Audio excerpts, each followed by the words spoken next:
Welcome to my YouTube channel. All movie explanation in Hindi.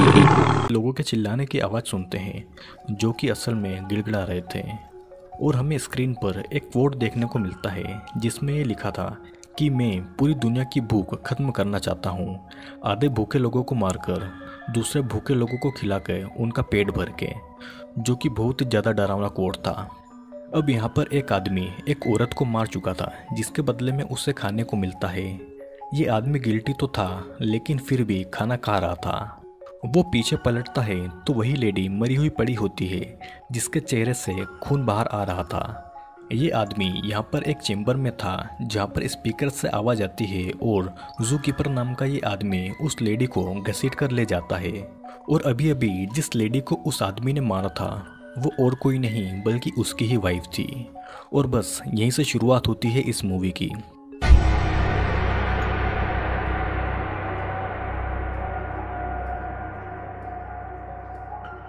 अब यहाँ पर तीन यंगस्टर्स फ्रीडम नाम के एक बंद पड़े हुए टाउन में जा रहे थे। बेक एक कॉमिक लिखता था और कैंडिस बेक की गर्लफ्रेंड थी और जिमी बेक का भाई था। फ्रीडम नाम के इस टाउन में बहुत पहले माइनिंग मिल्स हुआ करती थी। फिर एक दिन एक हादसा हुआ जिससे कि ये मिल्स या यूँ कहे तो खदानें जमीन में ही ढह गई। तब से ये टाउन बंद पड़ा है। लेकिन लोगों के अकॉर्डिंग इस टाउन में ऐसे बच्चे रहते हैं जो कि इन खदानों की गहरी खानों में रहते हैं और इंसानों को मारकर खाते हैं। लेकिन ये बस टाउन के द्वारा फैलाई गई अफवाह थी। बेक एक थ्रिलर नॉवल लिख रहा था और इसी के चलते वे इस फ्रीडम टाउन में जा रहे थे। बट जब ये एक ब्रिज के नीचे से क्रॉस कर रहे थे तो सडनली कोई पर्सन इनकी कार पर एक बड़ा सा पत्थर फेंक देता है जिससे कि ये बाल बाल बचते हैं, लेकिन कार की विंड स्क्रीन टूट जाती है। बेक कार से उतरकर उस पर्सन के पीछे जाता है लेकिन कैंडिस उसे मना कर देती है क्योंकि इस टाउन में पहले से ही बहुत ज़्यादा अफवाहें फैली हुई थी। अब ये तीनों अपनी टूटी हुई कार को लेकर एक रेस्टोरेंट में जाते हैं जहाँ पर कैंडिस फ्रेश होती है, जिसके बाद में ये सभी वहाँ से कुछ खाने को लेते हैं और फिर इस रेस्टोरेंट से वापस चले जाते हैं जहाँ पर बाहर बेक अपनी फीलिंग कैंडिस से शेयर करता है कि वो उससे शादी करना चाहता है और जब उसकी नॉवेल पूरी हो जाएगी तो वो दोनों शादी कर लेंगे। जब ये टाउन पहुँचते हैं तो टाउन पहुँचते पहुँचते शाम हो जाती है और ये टाउन पूरी तरह से खाली था। फिर जेमिनी एक अबेंडन घर में चला जाता है जिसे बुलाने के लिए कैंडिस और बेक भी उस घर के अंदर चले जाते हैं।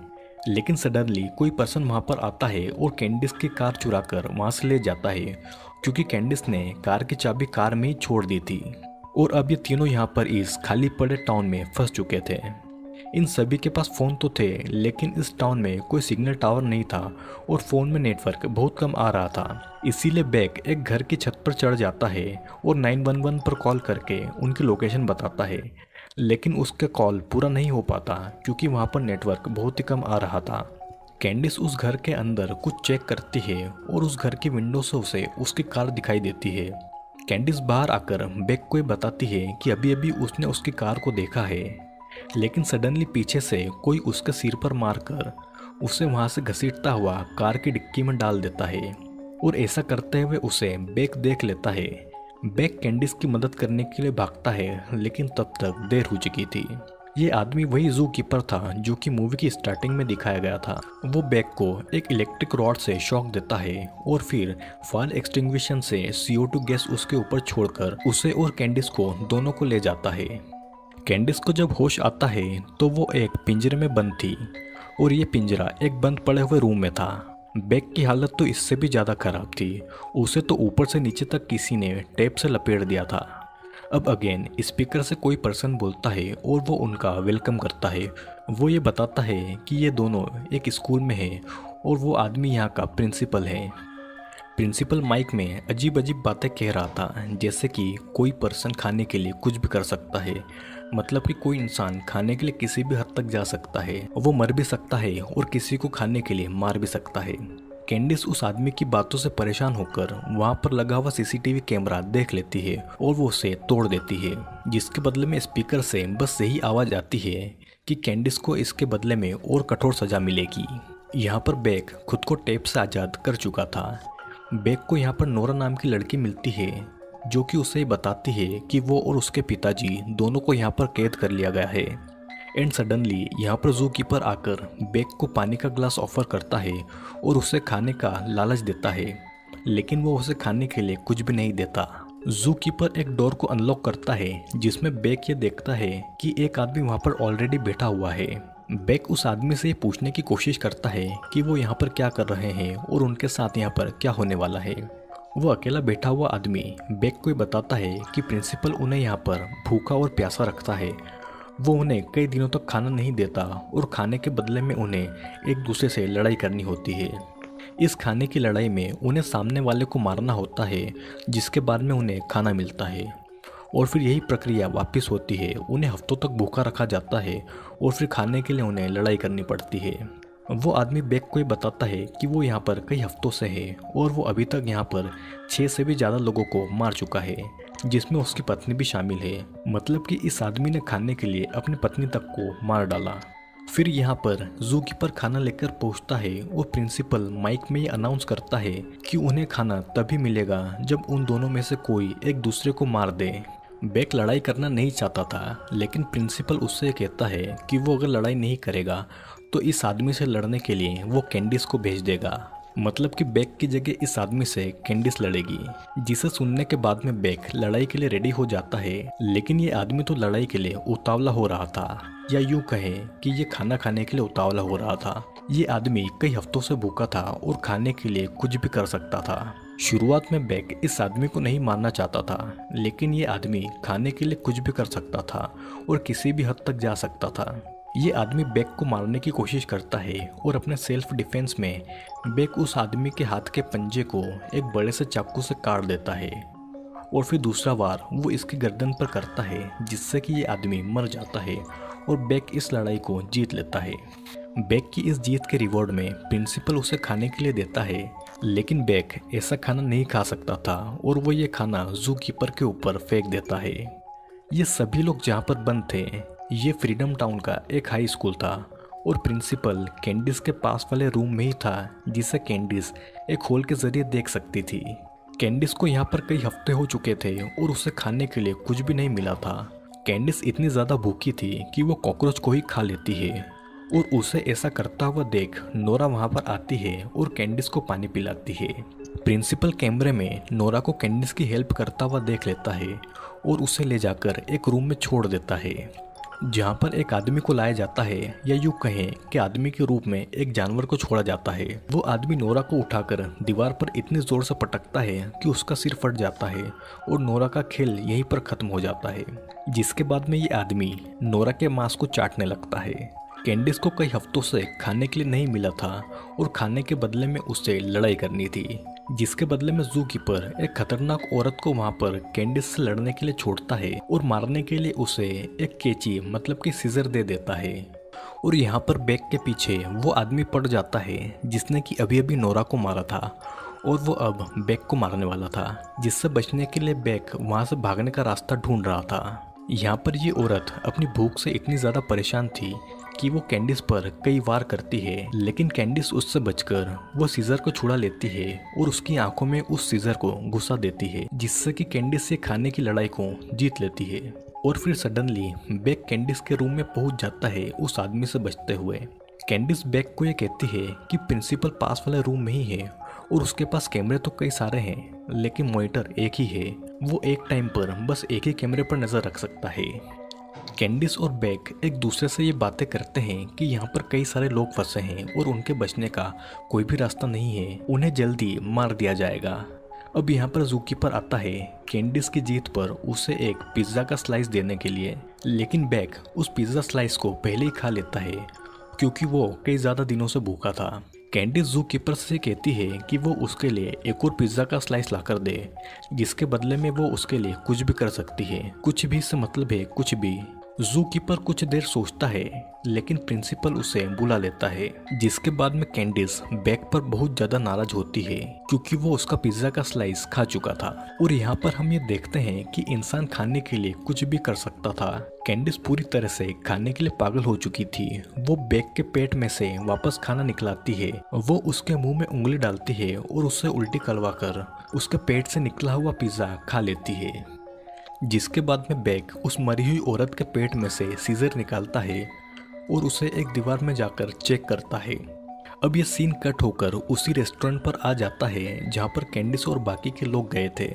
उस रेस्टोरेंट में एक डिटेक्टिव आई हुई थी और वो कैंडिस और बाकी लोगों के बारे में पूछ रही थी, क्योंकि इन सभी को गायब हुए 1 महीने से ज़्यादा हो चुका था और उनकी कोई भी खबर नहीं थी। फिर वहीं रेस्टोरेंट में बैठा हुआ एक बूढ़ा आदमी डिटेक्टिव को ये बताता है कि उसने उन तीनों बच्चों को देखा है, और वो आदमी उस डिटेक्टिव को उस जगह पर ले जाता है जहाँ पर उसने उन्हें आखिरी बार देखा था। इधर स्कूल के अंदर बेक और कैंडिस के पास में जू कीपर खड़ा हुआ था और बस वो कैंडिस को ही देख रहा था। शायद जू कीपर को कैंडिस की बात समझ में आ चुकी हो और कैंडिस भी इस बात का फ़ायदा उठाती है।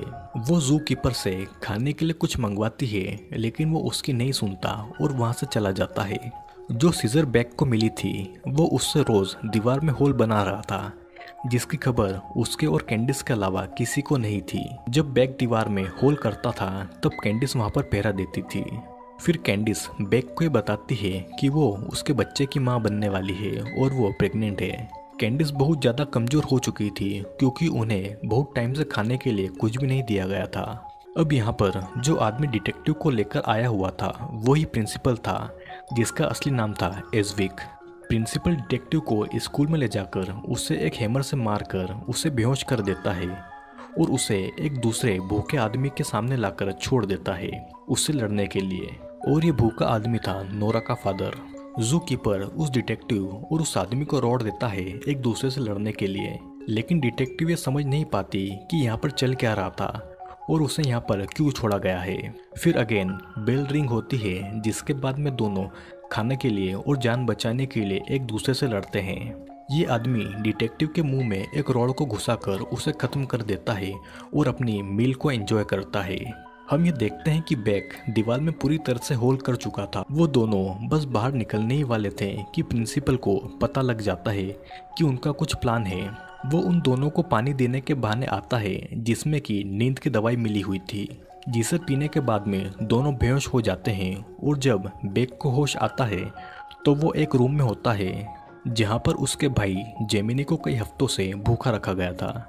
जू कीपर जेमिनी को खाना दिखाता है क्योंकि वो कई हफ्तों से भूखा था और वो खाने के लिए कुछ भी कर सकता था। जिसके बाद में वो जेमिनी को एक गन देता है जिसमें एक ही बुलेट थी, जिससे कि जेमिनी अपने भाई को मारकर अपना खाना खा सकता था। लेकिन वो ऐसा नहीं करता और वो अपने भाई को मारने के बजाय खुद की ही जान ले लेता है, जिससे कि इस लड़ाई में कोई नहीं जीतता और दोनों को ही खाना नहीं मिलता। फिर प्रिंसिपल बेक को दूसरे रूम में डाल देता है जहाँ पर और भी ज़्यादा लोग कैद थे। अगेन बेक की फाइट होती है और वो वापस से फाइट जीत जाता है क्योंकि वो कराटे में ब्लैक बेल्ट था। प्रिंसिपल मौके का फ़ायदा उठाता है और वो कैंडिस के पास जाकर उसे फिजिकली एब्यूज़ करने लगता है, लेकिन कैंडिस उसे चेयर से मारकर वहाँ से भाग जाती है। बेक भी अपने आप को बचाने की कोशिश करता है और वो पिंजरे के अंदर से ही जू कीपर को पकड़ता है, लेकिन जू कीपर को पकड़ने की कोशिश में उसका हुड उसके ऊपर से उतर जाता है और सभी को ये देखने को मिलता है कि जू कीपर कोई आदमी नहीं बल्कि एक जली हुई औरत है जो कि अपने आप को हर टाइम ढके हुए रहती है। अब प्रिंसिपल मतलब कि एजविक एंट्री लेता है और वो ये बताता है कि जब फ्रीडम टाउन में खदानें ज़मीन में धंसने लगी थी तो वो अपनी बीवी और अपनी बच्ची के साथ में भाग रहा था, लेकिन उसकी कार एक गहरे गड्ढे में जा गिरी और तीनों उस गड्ढे में ही फंस गए। उस गड्ढे में वे तीनों हफ्तों तक रहे। उनके पास में न खाने को कुछ था और न ही पीने के लिए। वे कई हफ्तों तक ऐसे ही फंसे रहे और उन्हें बचाने के लिए कोई भी नहीं आया। उस गड्ढे के अंदर उसने और उसकी बीवी ने अपनी बच्ची को मार दिया और उसे खाकर वे दोनों जिंदा रहे। एजविक किस्मत वाला था, लेकिन उसकी बीवी नहीं। वो खदान में से निकल रही गैसों की चपेट में आ गई, जिससे कि उसकी पूरी चमड़ी जल गई और वो ऐसी दिखने लगी। अब प्रिंसिपल कैंडिस और बेक की फाइट चाहता था। वो उन्हें गन देता है और वहाँ से चला जाता है। कैंडिस बहुत ज़्यादा भूखी थी और वो खाने के लिए कुछ भी कर सकती थी। वो बेक की तरफ फायर करती है, जिससे कि जू कीपर को ऐसा लगता है कि उसने बेक को मार दिया, लेकिन बेक उसे ही उसकी इलेक्ट्रिक रॉड से मार देता है क्योंकि कैंडिस ने उसके ऊपर फायर नहीं किया था। जिसके बाद में कैंडिस और बेक यहाँ से भागने की कोशिश करते हैं और वे दोनों अलग अलग रास्ते पर जाते हैं क्योंकि प्रिंसिपल कैमरे में उन्हें देख रहा था, लेकिन वहाँ पर एक ही मॉनिटर था और वो एक टाइम पर बस एक ही कैमरे में देख सकता था। बेक गन को लेकर प्रिंसिपल के ऑफिस में जाता है उसे मारने के लिए, लेकिन प्रिंसिपल बेक को उसके ऑफिस में बंद करके कैंडिस के पीछे निकल जाता है। कैंडिस जैसे तैसे स्कूल से बाहर आती है और उसे एक पुलिस की कार नजर आती है। कैंडिस उस पुलिस की कार से हेल्प मांगती है और उसे रोकती है, लेकिन इस कार में पुलिस नहीं प्रिंसिपल था। वो कैंडिस की तरफ कार लाता है और उसे कार से ठोक देता है। यहाँ पर स्कूल के अंदर बेक को यह याद आता है कि प्रिंसिपल के ऑफिस के पास में वही रूम है जहाँ पर उसने होल किया था, और वो तुरंत उस रूम में पहुँचता है और स्कूल से बाहर आता है। जिसके बाद में बेक बाहर आता है और प्रिंसिपल को गोली मारकर कैंडिस को प्रिंसिपल से बचाता है। जिसके बाद दोनों अपनी कार से वापस शहर की तरफ निकलते हैं और जाते समय रास्ते में बेक कैंडिस को प्रपोज करता है, लेकिन कैंडिस की उंगली इतनी ज़्यादा सूजी हुई थी कि उसकी उंगली में रिंग नहीं जाती। और लास्ट सीन में हम ये देखते हैं कि पुलिस स्कूल तक पहुंच जाती है, जहां से कई सारे लोग मिलते हैं जो कि कैद थे और वे भूखे भी थे। तो दोस्तों, ये मूवी 3 फ्रेंड्स के ऊपर है जो कि एक टाउन फ्रीडम में जाते हैं फन और अपनी नॉवेल के लिए, लेकिन यहाँ का पूरा सच उन्हें नहीं पता था। टाउन में फैली अफवाह से उन्हें बस ये पता था कि कुछ बच्चे लोगों को मारते हैं और इन खदानों की गहरी खानों के अंदर रहते हैं। लेकिन सच तो ये था कि एक प्रिंसिपल भूख और जान का ऐसा खेल खेलता है जो कि बहुत ज़्यादा भयानक था। आई होप दोस्तों आपको ये वीडियो पसंद आया होगा। वीडियो पसंद आया हो तो वीडियो को लाइक करें और कमेंट में मुझे बताएं। और अगर आपने हमारे चैनल को अभी तक सब्सक्राइब नहीं किया हो तो सब्सक्राइब ज़रूर कर लीजिए, क्योंकि जल्दी कई सारे वीडियोस आने वाले हैं।